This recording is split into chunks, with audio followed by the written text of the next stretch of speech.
বৌমা, তুমি একদিনে 6 প্যাকেট দুধ কাকে গেলালে? আমার ভাসুর বাপিমাল আমার দুধ খাওয়ার বায়না করছিল, তাই 6 প্যাকেট দুধ খাইয়ে দিয়েছি ওকে। আমার বড় ছেলে তো দুধ খেতে পছন্দ করে না। সকালে ভাসুরকে চা দিতে গেছে, বাপিমাল আমার পা থেকে মাথা অবধি দেখে বলল, পাতলা নাইটি পরো কেন?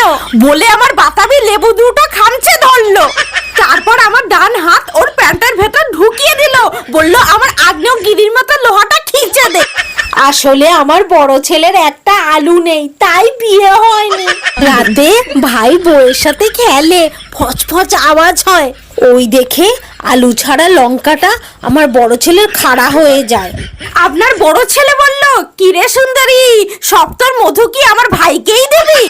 আমি গরম হয়ে গেছি, আর পারছি না। বাপিমাল বলল, আয় না, আমার আলু ছাড়া লঙ্কাটা তোর রসের পুকুরে ঢুকাই। আমি বললাম, আয়, আমার রসের